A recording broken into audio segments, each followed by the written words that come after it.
Nasim Aghdam went through this gate just before she opened fire on YouTube employees sitting outside and eating lunch. Now investigators say that she was motivated by one thing, her anger towards this company. She had posted rant after rant online. Her parents knew how upset she was. Her father even told police that she was likely in this part of California to visit YouTube. So this morning, many are asking the same question. How was it that a critical moment when she could have been stopped was missed?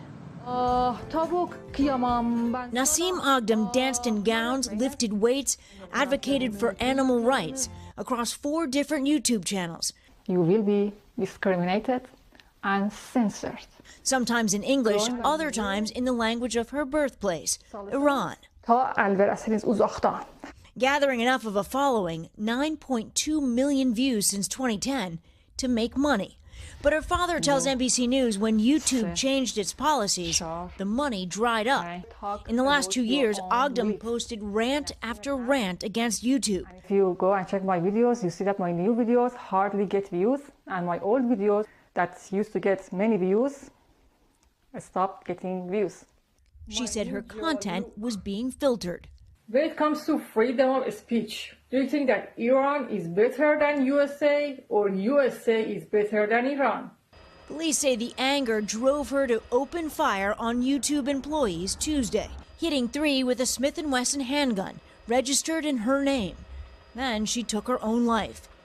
But just hours before the shooting, police say they found Aghdam sleeping in her car, a half hour from YouTube and hundreds of miles away from her San Diego home. The license plate matched a missing person report filed by the family. The interaction by her is very calm and collected, very normal. The officers don't encounter anything that makes them suspicious. Police say they notified the family. After the first call, the father phoned back to say that his daughter was unhappy with YouTube.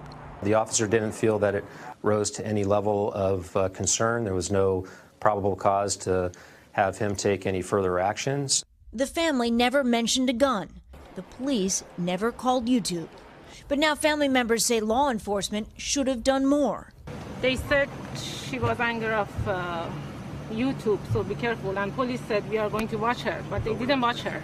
Despite the family's concern, Aghdam's father says he didn't think she would hurt a fly. I'm very apologetic. I'm sorry. I can't believe it. Now this morning, grappling with the fact that his daughter tried to do much, much worse. So, Steph, what can you tell us about the gun that she used during that shooting, the Smith & Wesson? Well, Hoda, we know it was registered in her name, but we don't know how long she had it. The police chief here in San Bruno said she actually went to a gun range the morning of the shooting to practice. He later told me, in his words, she was not, quote, super proficient with it and that there was no method or rhyme or reason to the shooting.